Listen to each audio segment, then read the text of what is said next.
A Bíblia afirma que nos dias que antecederão a volta do Senhor Jesus Cristo, haverá um tempo de angústia, uma angústia sem precedentes, uma angústia como nunca vista no planeta Terra.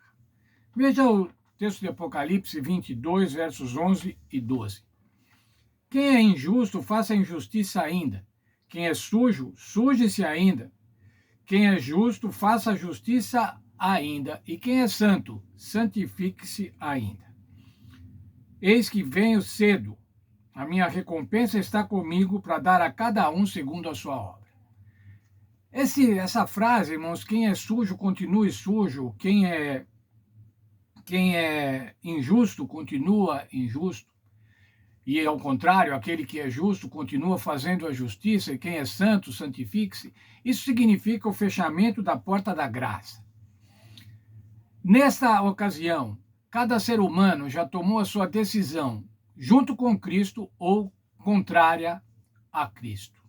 Veja, por favor, o texto da nossa lição falando sobre o fechamento da porta da graça. Muitos de nós temos ideias erradas com relação ao fechamento da porta da graça e ficamos muito preocupados com isso. Mas veja só, irmãos, o que diz a lição. Deus não retirará seu dom de graça mantenedora de seu povo, mesmo que retire sua misericórdia e a graça perdoadora. Veja, irmãos, o que vai ser retirado da terra vai ser a graça perdoadora. Não vai haver mais perdão. Mas por que não vai haver mais perdão?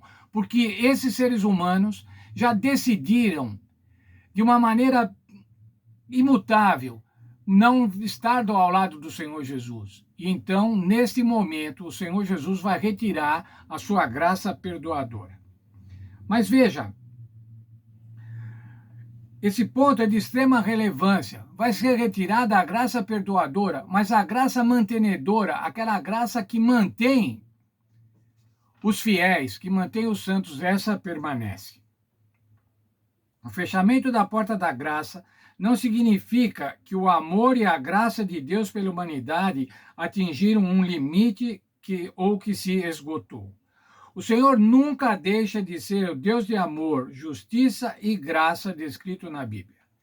É por essa razão que após o fechamento da porta da graça não haverá mais ninguém que sinceramente deseje receber a graça de Deus e que tenha respondido com fé à sua misericórdia, a quem ele diria: lamento, é tarde demais, eu queria tê-lo salvado, mas o tempo da graça terminou. Veja, irmãos, o tempo da graça só vai terminar quando todos os seres humanos tenham decidido de uma maneira concreta, de uma maneira definitiva, estar ao lado do Senhor Jesus ou não estar ao lado do Senhor Jesus. Veja outro texto falando sobre esse tempo de angústia, então, que será logo após o fechamento da porta da graça. Daniel 12, 1 e 2.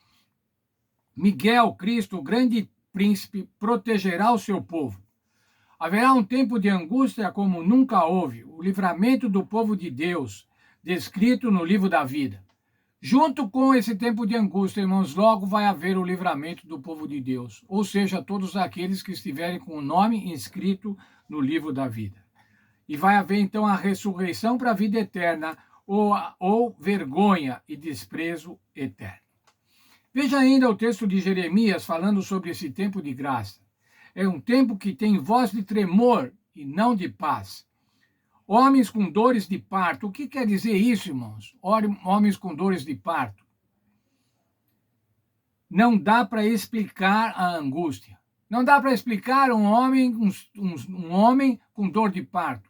Dor de parto são dores próprias de mulheres, de parturientes, não de homens. Não dá para explicar. Essa angústia não dá para explicar. Um tempo como a da angústia de Jacó. Qual era a angústia de Jacó, irmãos? Quando Jacó enganou seu irmão e teve que fugir, ele não sabia o que ia acontecer com ele. Ele lutou com o anjo, ele fugiu, ele tinha incerteza com relação ao futuro. Essa é o tempo de angústia. Mas nesse tempo de angústia vai haver o livramento do povo de Deus. Vou ler um texto da nossa lição. O fim do tempo da graça para o ser humano será seguido por um tempo de angústia, como nunca houve desde que existem nações até aquele tempo. Apocalipse 16 descreve as 7 últimas pragas que serão derramadas sobre o mundo ímpio. Mas assim como aconteceu no caso das pragas que caíram no Egito, os fiéis serão protegidos delas. Temos uma promessa: naquele tempo o povo de Deus será salvo, todo aquele que se encontrar achado inscrito no livro da vida. Como é que nós devemos, então, nos preparar para esse tempo de angústia? Esse tempo de angústia vai acontecer. As 7 últimas pragas vão cair. Isso tudo depois do fechamento da porta da graça, quando não vai haver mais possibilidade de salvação. Quem é justo, continue justo. Quem é injusto, vai continuar injusto. Como nos preparar para o tempo de angústia? 1 João 3, 1-3, nós somos mesmos filhos de Deus. E quando Cristo voltar, seremos semelhantes a Ele. Nós temos essa esperança. Se temos essa esperança, devemos então nos purificar. Como é que nos purificamos? Texto de João 8:29. Não me deixou só, porque eu sempre faço o que lhe agrada. Purificar-se diante de Deus é fazer sempre o que lhe agrada. Isso que é guardar os seus mandamentos. E como diz a Bíblia, os seus mandamentos não são pesados. Os fiéis têm um relacionamento tão profundo com Jesus que nada pode abalá-los.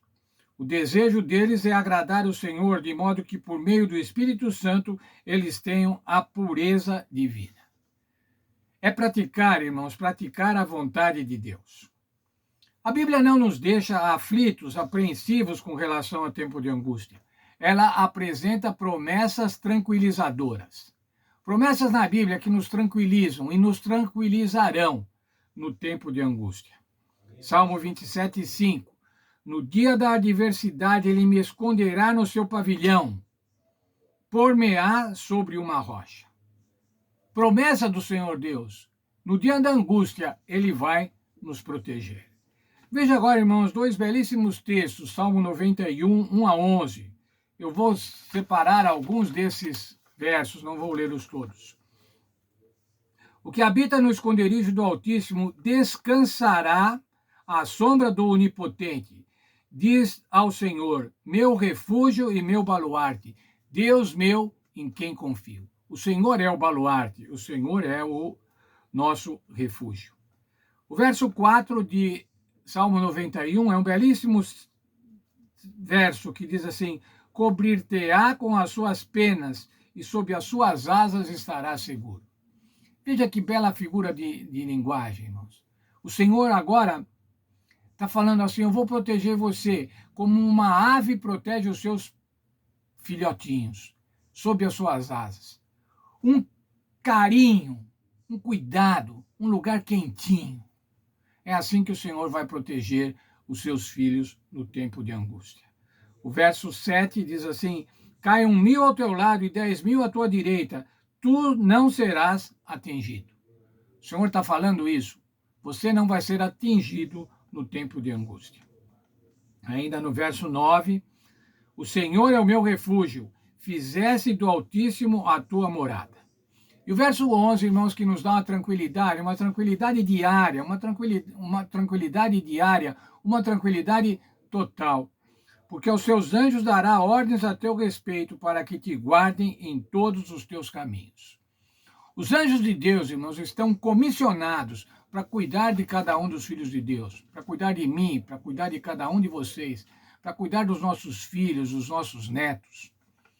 Porque o Senhor dará ordens a esse respeito. O Senhor dá ordens a esse respeito para que os anjos nos protejam. Há um texto da senhora White, irmãos, que fala que quando estivermos no céu, nós vamos ser informados de situações em que os anjos de Deus nos livraram do mal, e nós nem percebemos enquanto estávamos em vida. Veja agora o texto de Apocalipse, falando ainda com relação ao cuidado de Deus com seu povo. Apocalipse capítulo 3, versos 10-12. Porque guardaste a palavra da minha perseverança, também eu te guardarei na hora da provação que há de vir sobre o mundo inteiro. vai haver uma provação, angústia sobre o mundo inteiro, mas o Senhor vai guardar os seus filhos. Por que a gente diz que ele vai guardar os seus filhos? Porque foram os que guardaram a perseverança de Deus. E ainda o verso 11 ele diz assim: venho sem demora. E o verso 12: ao vencedor faloei coluna no santuário do meu Deus, e daí jamais sairá.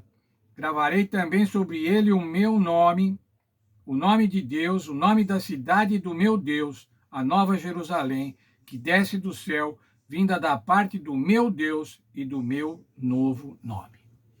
Promessa do Senhor Jesus. Vamos ser colunas no tabernáculo de Deus, coluna no santuário de Deus.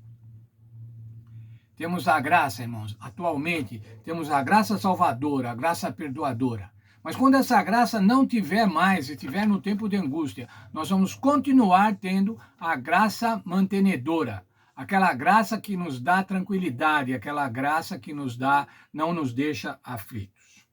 Veja um texto da nossa lição. Algumas pessoas que têm compreendido de forma errada a ideia de que passar pelo tempo de angústia a ideia de que passarão por um tempo de angústia sem um mediador, Deus cessará sua mediação no santuário do céu quando todos tomam a decisão final a favor ou contra ele. Mas isso não significa que estaremos sozinhos durante esse tempo, confiando na nossa própria força. Nós nunca, irmãos, vamos poder estar confiando na nossa própria força. Devemos estar sempre confiando na força que o Senhor nos dá. Jesus nos assegurou que estará conosco sempre. Mateus 28, 20. O Senhor Jesus vai estar conosco sempre. Durante o tempo de angústia, nossa fé se fortalecerá e nosso anseio pela eternidade aumentará. De modo que nosso único desejo será viver com Jesus para sempre. Tempo de angústia, irmãos, nós vamos ter um desejo ainda maior de que o Senhor Jesus volte, para podermos estar com Ele, para podermos sair desse grande conflito, desse conflito que se estabeleceu aqui na Terra. Mas no tempo de angústia nós vamos ter segurança, porque o Senhor Jesus afirmou: eu vou estar com vocês até o final dos tempos. Eu vou estar com vocês para sempre. E o Senhor está conosco hoje, irmãos, quando não há tempo de angústia, quando nós estamos em tempos de paz.